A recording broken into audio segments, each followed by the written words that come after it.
ना ताउन दें। आपके मोदी ने बोला था 100 दिन दीजिए, 100 दिन में 100 दिन की मोहलत दीजिए, जो आप बोलेंगे वो करेंगे। कहाँ हुआ? 100 दिन विकास के लिए आप बोलेंगे, आतंक के लिए थोड़ी। कोई शाम कौन को सा विकास हुआ जनाब? कौन सा विकास नहीं हुआ भैया? आप डोडा कभी पहले था, वो मेरी हस्ती का सामा हो गए, पहले जहाँ फिर जाने जहाँ फिर दिल के मेहमा हो गए। अब मुझे बताइए, ये तो नहीं आप बीजेपी से है और बीजेपी को कवर कर रहे हैं। महंगाई पता है महंगाई कितनी है? अब महंगाई के साथ है।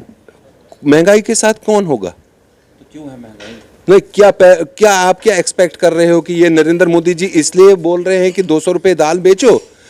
भैया मुल्क आप देखो किस पटरी पर था। और साहब ही मुल्क चलाते हैं। मोदी साहब ने ही देश संभाला। जब पेट्रोल 60 से 65 था, मोदी जी का ही टाइम है जब पेट्रोल डीजल 100 से पार। पहले 4 किलोमीटर दिन को रोड बनती थी, और जब से नितिन गडकरी जी आए हैं तो क्या 40 किलोमीटर दिन को नहीं बन रही है? रोड पे तो गाड़ियां चलेंगी ना, गाड़ियों में तेल डीजल लगेगा, तो वो भी तो महंगा कर दिया आपने। 90 की दहाई से अब तक जो है आतंकवाद पूरे हमारे देश को खोखला कर रहा है, खासकर जम्मू कश्मीर को।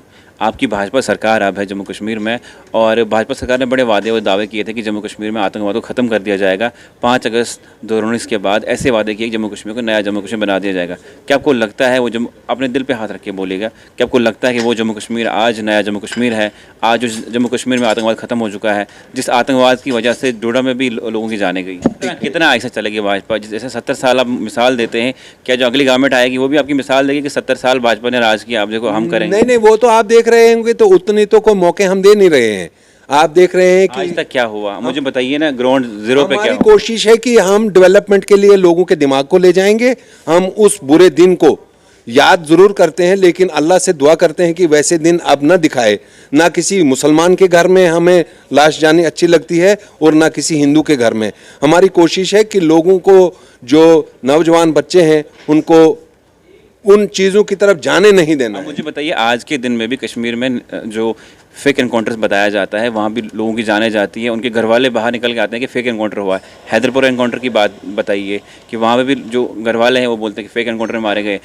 पुलिस कुछ क्लेम कर रही है और भाजपा कुछ क्लेम कर रही है। नहीं, उसकी जो इंक्वायरी लगी होगी उसका जवाब दे तो मेरे पास नहीं है। वो जो जानकारी ले रहे होंगे वहाँ सच्चाई और उसमें झूठ क्या है और सच क्या है, उस सरकार केंद्र शासित प्रदेश जम्मू कश्मीर है, केंद्र में सरकार आपकी है, लेफ्टिनेंट गवर्नर आपका है, तो जाहिर सी बात है जवाब दे आपकी। नहीं, हमारा नहीं है। Lieutenant governor Bharatiya Janata party का इस समय थोड़ी यहाँ कोई हमारा मिनिस्टर है। केंद्र में सरकार तो आपकी है। केंद्र में सरकार हमारी है, तो तभी आप गवर्नर किसका है? केंद्र के अंडर अंकुश कैसे लगा हुआ है? बाकी चीजों पर आप देख लीजिए। आए दिन कश्मीर में एनकाउंटर होते हैं, क्या यही है? यही आपके नए ये सवाल आप फारूक अब्दुल्ला और कांग्रेस से पूछिए। जो एनकाउंटर हो रहे हैं, आए दिन एनकाउंटर। आपकी बात का जवाब दूंगा। जब 1987 में जो इस समय जहाद कौंसिल के चीफ हैं, वो चुनाव लड़ रहे थे जम्मू कश्मीर में, तो जाकर नरेंद्र मोदी ने उनके वहां डकैतियां थोड़ी मारी। वहां जाकर फारूक अब्दुल्ला और राजीव गांधी का अकार्ड था। ये बीज जो बोया है, ये फारूक अब्दुल्ला और राजीव गांधी का बोया हुआ है। इसकी फसल भी वही काट रहे हैं, और इसके गुनहगार थोड़ी आप हमें बताएंगे। चलिए, वो चीज हुई, इलेक्शन रिग हुआ, जो भी हुआ, 90s का दौर आया, लेकिन अब मुझे बताइए, आप कब कंट्रोल करेंगे? 70 साल के बाद कंट्रोल करेंगे? मलिक साहब, बीज किसने बोया? तो उस खेत में वो फसल पड़ते पड़ते जो थोड़े थोड़े दाने रह गए हैं, उसको साफ करने के लिए एक सुंदर फिर तरीके इससे आप मुझे बताइए कितना टाइम? आपके पीएम मोदी ने बोला था कि अच्छे दिन आएंगे, ये बताओ कब आएंगे अच्छे दिन जम्मू कश्मीर? मैं भाईजान बोल सकता हूं कि एक ब्रिज को बनाने के लिए 3 साल लगेंगे। जो ऐसा आतंक इन्होंने इतने साल चलाया, तो क्या उसके लिए मैं डेट फिक्स करूंगा कि इस डेट को नीट एंड क्लीन हो जाएगा? क्या आप उसमें मेरा समर्थन करेंगे?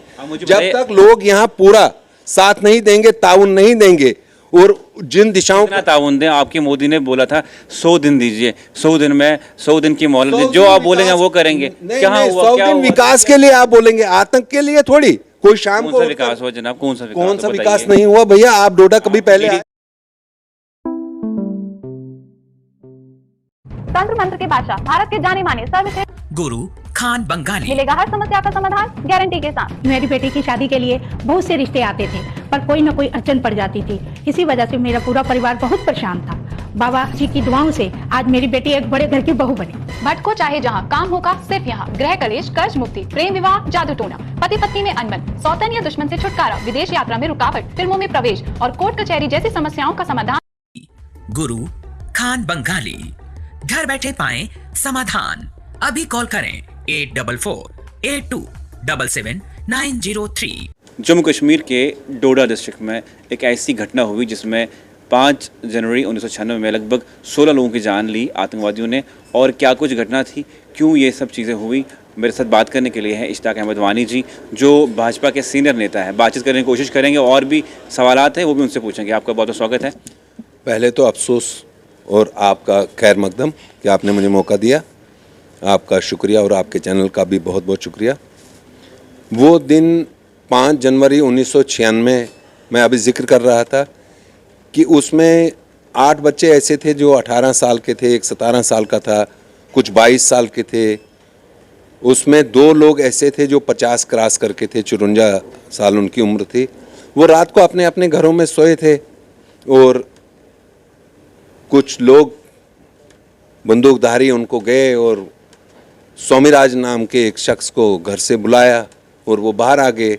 वो एक ही चिराग था घर का, तो उसने शोर उठाया और उसके शोर मचाने पे उन्होंने ये सोचा कि गांव वालों को पता लग जाएगा और उन्होंने उसकी वहीं पर हत्या की। और बाद में उन्होंने जाकर बाकी गांव वालों को भी इकट्ठा किया और एक साइड पर लेकर उन निर्दोष लोगों की हत्या की गई, जिस दिन को आज वहाँ पर बहुत सारे समाजी कारकुन मना रहे हैं। और मैं हर साल वहाँ उनके बीच में रहता हूँ और मुझे रहना भी चाहिए। अपना भाईचारा बचाने के लिए हमें एक दूसरे के सुख दुख में खड़ा रहना हमारा कर्तव्य बनता है।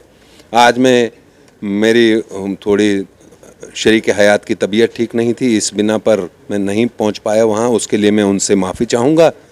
और इसीलिए ये दिन अक्सर जिन लोगों को, जिन बच्चों को वो उस डेट के बाद जन्म हुआ होगा, उनको ये दिन याद कराने के लिए हम वो दिन ज़रूर वहाँ मनाते हैं। वानी साहब, मुझे बताइए कि 90 की दहाई से अब तक जो है आतंकवाद पूरे हमारे देश को खोखला कर रहा है, खासकर जम्मू कश्मीर को। आपकी भाजपा सरकार अब है जम्मू कश्मीर में, और भाजपा सरकार ने बड़े वादे और दावे किए थे कि जम्मू कश्मीर में आतंकवाद को ख़त्म कर दिया जाएगा। 5 अगस्त 2019 के बाद ऐसे वादे किए कि जम्मू कश्मीर को नया जम्मू कश्मीर बना दिया जाएगा। क्या आपको लगता है, वो जम्मू, अपने दिल पे हाथ रख के बोलिएगा, क्या आपको लगता है कि वो जम्मू कश्मीर आज नया जम्मू कश्मीर है? आज जो जम्मू कश्मीर में आतंकवाद ख़त्म हो चुका है, जिस आतंकवाद की वजह से डोडा में भी लोगों की जाने गई? देखिए, एक बहुत पुराना ये 1990 से चला हुआ मामला था। आहिस्ता आहिस्ता इस पर अंकुश लगाया गया है और जो आप सोचेंगे कि ये रातों रात बिल्कुल ही चेंज हो जाएगा, वो ये चीज़ संभव थी। और इसको संभव बनाने के लिए जो प्रतिबद्ध है हमारे पार्टी। कितना ऐसा चलेगी भाजपा? जैसे 70 साल आप मिसाल देते हैं, क्या जो अगली गवर्नमेंट आएगी वो भी आपकी मिसाल देगी कि 70 साल भाजपा ने राज किया, आप देखो हम करेंगे? नहीं, वो तो आप देख रहे होंगे, तो उतनी तो कोई मौके हम दे नहीं रहे हैं। आप देख रहे हैं कि आज तक क्या हुआ, मुझे बताइए ना, ग्राउंड जीरो पे क्या हमारी हुआ? कोशिश है कि हम डेवलपमेंट के लिए लोगों के दिमाग को ले जाएंगे। हम उस बुरे दिन को याद जरूर करते हैं, लेकिन अल्लाह से दुआ करते हैं कि वैसे दिन अब न दिखाए। ना किसी मुसलमान के घर में हमें लाश जानी अच्छी लगती है और ना किसी हिंदू के घर में। हमारी कोशिश है कि लोगों को, जो नौजवान बच्चे हैं, उनको उन चीज़ों की तरफ जाने नहीं देना। मुझे बताइए, आज के दिन में भी कश्मीर में जो फेक एनकाउंटर्स बताया जाता है, वहाँ भी लोगों की जाने जाती है, उनके घर वाले बाहर निकल के आते हैं कि फेक एनकाउंटर हुआ है। हैदरपुर एनकाउंटर की बात बताइए कि वहाँ पे भी जो घर वाले हैं वो बोलते हैं कि फेक एनकाउंटर में मारे गए। पुलिस कुछ क्लेम कर रही है और भाजपा कुछ क्लेम कर रही है। नहीं, उसकी जो इंक्वायरी लगी होगी उसका जवाब दे तो मेरे पास नहीं है। वो जो जानकारी ले रहे होंगे वहाँ, सच्चाई और उसमें झूठ क्या है और सच क्या है, वो सरकार केंद्र शासित प्रदेश जम्मू कश्मीर है, केंद्र में सरकार आपकी है, लेफ्टिनेंट गवर्नर आपका है, तो जाहिर सी बात है जवाब दे आपकी। नहीं, हमारा नहीं है। Lieutenant governor Bharatiya Janata party का इस समय थोड़ी यहाँ कोई हमारा मिनिस्टर है। केंद्र में सरकार तो आपकी है। केंद्र में सरकार हमारी है, तो तभी आप गवर्नर किसका है? केंद्र के अंडर अंकुश कैसे लगा हुआ है? बाकी चीजों पर आप देख लीजिए। आए दिन कश्मीर में एनकाउंटर होते हैं, क्या यही है? यही आपके नए ये सवाल आप फारूक अब्दुल्ला और कांग्रेस से पूछिए। जो एनकाउंटर हो रहे हैं, आए दिन एनकाउंटर। आपकी बात का जवाब दूंगा। जब 1987 में जो इस समय जहाद कौंसिल के चीफ हैं, वो चुनाव लड़ रहे थे जम्मू कश्मीर में, तो जाकर नरेंद्र मोदी ने उनके वहां डकैतियां थोड़ी मारी। वहां जाकर फारूक अब्दुल्ला और राजीव गांधी का अकार्ड था। ये बीज जो बोया है, ये फारूक अब्दुल्ला और राजीव गांधी का बोया हुआ है। इसकी फसल भी वही काट रहे हैं और इसके गुनहगार थोड़ी आप हमें बताएंगे। चलिए, वो चीज हुई, इलेक्शन रिग हुए, जो भी हुआ, 90s का दौर आया, तो लेकिन अब मुझे बताइए, आप कब कंट्रोल करेंगे? 70 साल के बाद कंट्रोल करेंगे? मलिक साहब, बीज किसने बोया? तो उस बीज उस खेत में वो फसल पड़ते पड़ते जो थोड़े थोड़े दाने रह गए हैं उसको साफ करने के लिए एक सुंदर फिर तरीके इससे कितना, आप मुझे बताइए कितना टाइम? आपके पीएम मोदी ने बोला था कि अच्छे दिन आएंगे, ये बताओ कब आएंगे अच्छे दिन जम्मू कश्मीर? मैं भाईजान बोल सकता हूं कि एक ब्रिज को बनाने के लिए 3 साल लगेंगे। जो ऐसा आतंक इन्होंने इतने साल चलाया, तो क्या उसके लिए मैं डेट फिक्स करूंगा कि इस डेट को नीट एंड क्लीन हो जाएगा? क्या आप उसमें मेरा समर्थन करेंगे? जब तक लोग यहाँ पूरा साथ नहीं देंगे, ताउन नहीं देंगे, और जिन दिशाओं कितना ताउन दें? आपके मोदी ने बोला था 100 दिन दीजिए, 100 दिन में 100 दिन की मोहलत दीजिए, जो आप बोलेंगे वो करेंगे। क्या हुआ? 100 क्या दिन हुआ? विकास के लिए आप बोलेंगे, आतंक के लिए थोड़ी। कोई शाम कौन को सा विकास हुआ जनाब? कौन सा कौन सा तो विकास बताइए। नहीं हुआ भैया? आप डोडा कभी पहले आए डीडीसी थे? आपके डीडीसी मलिक इलेक्शन साहब, हुए, आप डोडा सुनिए कभी- मेरी बात, आपके डीडीसी इलेक्शन हुए, हाँ। डीडीसी के मेंबरान सारे यहाँ के आके बैठे, हमें प्रोटोकॉल दीजिए। आपने तो डीडीसी मेंबर बना दिए, वो अपने उनका लिए प्रोटोकॉल क्या ढूंढ है? रहे उनके थे कि जिन लोगों ने उनको वोट दिया उनके लिए उन्होंने आवाज बननी है। ये बताइए ना, वो अपने अगर आज असेंबली इलेक्शन होते हैं, एमएलए को पता होता है मेरा प्रोटोकॉल क्या है। जब डीडीसी इलेक्शन हुए उनको पता ही नहीं था हमने बनना क्या है, किससे फंड लेनी है, कहाँ जाना है, क्या हमारी वो कहाँ पे जाना है, क्या नहीं, वो तो पहले तो उनको थी ही नहीं। ये तो नरेंद्र मोदी जी ने ही एक नया सिस्टम फिर से शुरू किया। ये चीजें कहाँ पहले चलती थी? ये इख्तिदार तो सारा ही अपने ही पास रखा था ना उन लोगों ने। तो अब वो अवाम के पास जा रहा है तो हर चीज को तो समय लगेगा। अगर मैं आटा बाजार से लाऊंगा रोटी वो बनाने में, तो थोड़ा सा आटा गूंदना पड़ेगा और फिर उसको गैस पर डालना है, फिर तो फुल्का तैयार होगा वानी ना। साहब मुझे ये बताइए कि बीडीसी के इलेक्शन हुए, डीडीसी के इलेक्शन हुए, आज बीडीसी वाला भी रो रहा है, डीडीसी वाला भी रो रहा है। वो कह रहे थे कि सरपंच ही ठीक थे, वो अपनी फंड तो निकाल पाते हैं, हमें पता ही नहीं हमने कहाँ से फंड अपने निकाल लिए हैं। सरकार सुन नहीं रही है। नहीं, आपने भाईजान जिक्र किया कि जो डीडीसी है वो अपने प्रोटोकॉल के लिए वो तड़पन में है। तो हम उस तड़पन में थोड़ी हैं। हम इस तड़पन में हैं कि उनको जो जिम्मेदारियां दी गई हैं उसका सही तरीके से वो निर्वहन करेंगे। और जो चीज, मेरी बात सुनिए, उनकी भी कोई नहीं मान रहा ना आगे पे। वही मैंने इससे पहले एक इंटरव्यू किया, उन्होंने कहा कि सरपंच ठीक है, बीडीसी और जो डीडीसी है कोई काम काज मांगते हैं सरकार से। हमने वादे तो किए थे कि हम जब जीतेंगे आपके काम काज करेंगे, लेकिन अब जब हम काम काज करने वाले हैं सरकार सुनती नहीं हमारी। नहीं, वो क्या एक्सपेक्ट कर रहे हैं, मतलब जो आपको बोल रहे हैं वो क्या चाह रहे हैं? जैसे मुझे मेरी बात सुनिए, मैं अपने इलाके में किसी को बोलता हूँ आपको ट्रांसफार्मर लगा दूंगा, आपको पानी लगवा दूंगा, नल लगवा दूंगा।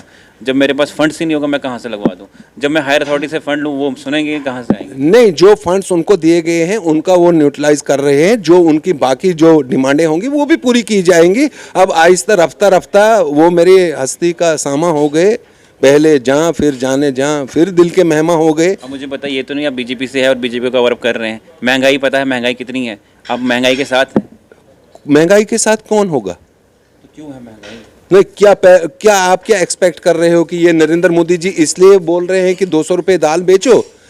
भैया मुल्क आप देखो किस पटरी पर था। और साहब ही मुल्क चलाते हैं, मोदी साहब ने ही देश संभाला। जब पेट्रोल 60 से 65 था, मोदी जी का ही टाइम है जब पेट्रोल डीजल 100 से पार। पहले 4 किलोमीटर दिन को रोड बनती थी, और जब से नितिन गडकरी जी आए हैं तो क्या 40 किलोमीटर दिन को नहीं बन रही है? रोड पे तो गाड़ियां चलेंगी ना, गाड़ियों में तेल डीजल लगेगा, तो वो भी तो महंगा कर दिया आपने। किसी चीज को बचाने के लिए कोई चीज हमें महंगी लेनी पड़ेगी। अगर मुझे लगेगा कि देश की सुरक्षा के लिए मुझे घर में मिट्टी का तेल 200 रुपए लीटर लाना पड़ेगा, तो क्या मैं सुरक्षा के लिए ज्यादा ध्यान रखूंगा कि 200 रुपए पर ज्यादा? आप तो बीजेपी से आप तो ले लेंगे, जो नहीं, जो गरीब जनता वो क्या की मैं बात बोल रहा हूँ। आप पहले बताइए कि आपको लगता है जम्मू कश्मीर में आम नागरिक 200 का तेल ले सकता है, 100 का तेल ले सकता है? तो हमारी कोशिश ही यही है कि उन्हीं के लिए तो ये सारा सिलसिला बना हुआ है। जो भी योजनाएं बनाई जा रही हैं लोगों के, आवाम के उस योजनाएं आपने बनाई, उज्ज्वला योजना बनाई, जो कुछ योजना बनाई, एलपीजी फ्री दी है, उसके बाद लोग वहाँ पे तब भी वहाँ लोगों को आपने सिलेंडर कितना महंगा कर दिया, खराब की थी। पहली सरकार ने एक लोगों की नहीं, आवाम की नहीं बताऊंगा, उनके पॉलिटिशियनों की आदतें खराब हो गई हैं। उनके हाथों से इख्तिदार निकल गया है, वो तिल मिलाए हुए हैं। और हम उस तरीके से राजनीति नहीं करते हैं कि जाति मफाद के लिए मैं जाऊंगा और भारतीय जनता पार्टी में जाति मफाद के लिए राजनीति करूंगा। नहीं, हमारा कौमी मफाद रहेगा और हमारा इंशाल्लाह यही हम लास्ट तक। हमारा मफाद क्या है? महंगाई है, गैस सिलेंडर महंगे है, खुशहाली, रोड, अस्पताल, शिक्षा। लोग मर जाएंगे महंगाई से तो उनको क्या करोगे आप? तो कैसे मर रहे हैं अब लोग? ऐसे उसको हवा दे रहे होंगे कि 200 रुपए का पेट्रोल महंगा हो रहा है। अरे हमने आपके टाइम पर भी 80 रुपए किलो प्याज खरीदे हैं। आज अगर तब तो आप माला गले में डालते थे और सड़कों पे आते थे। आज आप तेल के लिए क्यों नहीं कर रहे हैं, डीजल के लिए क्यों नहीं कर रहे हैं प्रदर्शन? क्योंकि पीएम मोदी आपके इसीलिए? नहीं, पीएम मोदी ने आप देखो मुल्क को कहां पहुंचाया है। देखो आप आपने बात की 80 रुपए तेल पेट्रोल लिया, तब तो आपने बैलगाड़ी चलाई थी सड़कों पे। अरे भैया उस दिन एक जमाना था तो गाड़ी मिलती थी, जो गाड़ी 10 लाख की खरीद सकेगा, हमने पहले गरीब आदमी के घर के चूल्हे का परेशानी रखनी है तो वो उसमें 100 रुपए का लीटर तेल भी डालना चाहिए। अगर उसने 10 लाख की गाड़ी रखी है तो मैंने पहले गरीब के तेल का सोचना है कि गाड़ी वाले का सोचना है? कहां जाएंगे आप पहला वोट लगाएंगे कि जो गरीब के घर में राशन जा रहा है, मैंने पहले उसकी तकदव करनी है, क्योंकि नरेंद्र मोदी जी तो किसी जाति मफाद के लिए तो राजनीति कर नहीं रहे हैं। ये मैं इसलिए पक्ष नहीं ले रहा हूं कि मैं उनका कार्यकर्ता हूं और मुझे यहां बोलना पड़ रहा है। सच्चाई से आप भी अपने, जैसे आपने मुझे कहा था, दिल पर हाथ रखकर आप बताइए कि जो हालात पहले जम्मू कश्मीर में थे, क्या वही हालात आज भी आपको लग रहे हैं? कश्मीर में हमारी कोशिश है कि लोगों के घरों में लाश न जाए, कोई माँ अपने बेटे को सुबह उसकी डेड बॉडी उसके गोद में नहीं आए। तो आज क्या हो रहा है? कहाँ हो रहा है? क्या हो रहा है? हैदरपुर एनकाउंटर हुआ, परसों एक फैमिली मेरी बात सुनिए। हैदरपुर एनकाउंटर हुआ, परसों एक फैमिली, अरसलान लड़का है, 19 साल का है, एनआईए ने उसको कैप्चर किया उसको। मेरी बात सुनिए। और जब आपके जो 5 अगस्त 19 के बाद ऐसे रूल्स आए, अब मुझे ये बताइए कि क्या अगर हम किसी को प्रोवोक करते हैं, वो क्या बंदूक उठाएगा या फिर सुधरेगा? नहीं, बंदूक उठाना क्या आप बोलते हो कि मैं किसी के साथ जड़ूंगा तो वो इसलिए सवाल पूछ रहा हूँ। मेरी बात सुनिए, पत्थरबाजों को, ये जो एफआईआर लगाया उनको पासपोर्ट नहीं मिलेगा, वो आगे फर्दर नहीं पढ़ सकते। सुनिए मेरी बात। आपके ये ऑर्डर निकले ना, गवर्नर साहब ने निकाला है कि पत्थरबाजों को, सुनिए बात सुनिए, क्वेश्चन सुनिए ना, पत्थरबाजों को पासपोर्ट नहीं मिलेगा, वो स्टडी नहीं कर सकते हैं, जिन्होंने आज़ादी के नारे दिए वो नहीं पढ़ सकते हैं, उनका सारा कैंसिल कर दिया।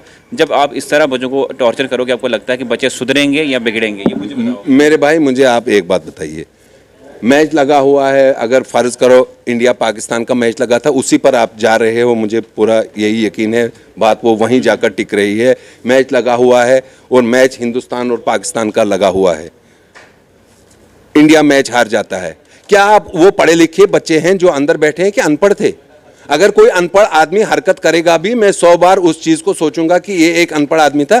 आप पढ़े लिखे कल के डॉक्टर बनने जा रहे हो, आपको तो इतना मालूम होना चाहिए कि मेरी हरकत क्या हो रही है, उससे समाज में क्या तासुर। बच्चे थे ना, वो बच्चे थे, बच्चे प्यार से सुधरते हैं या प्रोवोक कर रहे हैं? 2 साल का, 3 साल का जो बच्चा डॉक्टर बनने के लिए अपने एग्जाम पास किया होगा, वो बच्चा नहीं होता है। 9 साल का बच्चा अमेरिका में अगर जहाज चला रहा है तो मैं बोलूंगा यहाँ 25 साल के बच्चे को, बच्चा 3 साल का, 4 साल का, उसको डांट डपट दे सकते हैं। अब जो बच्चा मेरे मुल्क के, नहीं लगता कि इस तरह के रूल्स निकालने से बच्चे फर्दर एलिडेट होंगे, फर्दर बंदूकें उठाएंगे, जब उनके पास कुछ नहीं होगा प्रोवोक हो जाएंगे? बंदूक उठाना तो कोई सोल्यूशन नहीं ना है, बंदूक उठाना कोई सोल्यूशन है?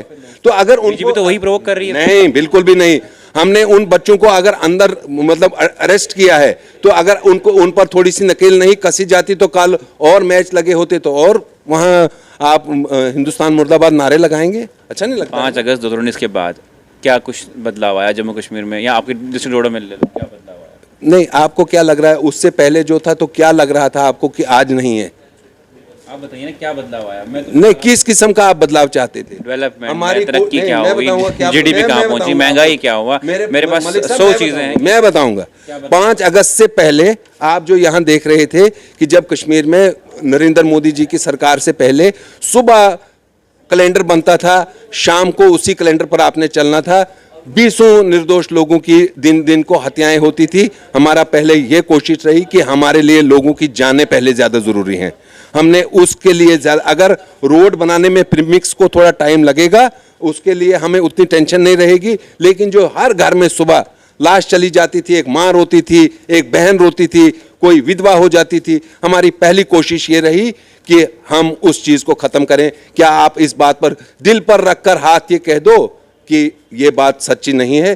क्या उसके बाद कोई ऐसा वहाँ ना बंदूक चलाने की जरूरत पड़ी, ना कहीं फायरिंग हो रही है, ना पत्थरबाजी हो रही है? उसको तो कम से कम आप सराहिए। अगर कोई स्ट्रोक, कोई इनिंग खेल रहे हैं तो आप एक स्ट्रोक पर लगे रहेंगे कि ये स्ट्रोक गलत खेला, अरे बाकी भी तो आप इनिंग देखो कितनी सुंदर और खूबसूरत जा रही है। मानी साहब, एक आखिरी सवाल मुझे बताइए कि जम्मू कश्मीर में जब 5 अगस्त 2019 के बाद पॉलिटिकल पार्टीज बनी और वो बीजेपी पे इलेक्शन लगता है कि बीजेपी ने कश्मीर घाटी में फंडिंग की, पॉलिटिकल पार्टीज खड़ी की, पॉलिटिकल पार्टीज बनाई to divide the Muslim vote in Kashmir, हमने नहीं, हमें भारतीय जनता पार्टी की पार्टी भारतीय जनता पार्टी ने दिखाई है। हम किसी दूसरी पार्टी को क्यों खड़ा करेंगे? हम अपने कमल के फूल के लिए प्रतिबद्ध रहेंगे। हमारे पास तो चुनाव चिन्ह है, हमें 303 मेंबर पार्लियामेंट वहां बैठे हैं। आप देखिए बीजेपी के वाइस प्रेसिडेंट है, उन्होंने बोला कि जनाब मुझे नहीं मालूम है ये किसने पार्टी क्या जो है बोला। अपनी पार्टी हमारी वो पार्टी सवाल आप उन्हीं से करेंगे जिन्होंने बोला होगा। मुझसे आपने कहा कि 5 अगस्त के बाद क्या? बीजेपी के लोग आपके नहीं है। नहीं नहीं, मैंने नहीं बोला। मैंने बोला वो सवाल उन्होंने किस संदर्भ में बोला होगा उसका जवाब भी वही देंगे। अभी बाल मुझ पर पड़ रहा है तो मैं किस बाल पर कैसे स्ट्रोक खेलूंगा? मैं तो पैड लगाकर आया हूं ना। चलिए बहुत बहुत शुक्रिया। ये मेरे साथ इश्तियाक वानी जी जो डोडा से और बीजेपी के सीनियर नेता हैं। बहुत सी बातचीतें की और बहुत सारे सवालों के जवाब दिए। आपका क्या कुछ कहना है आप जरूर लिखिएगा।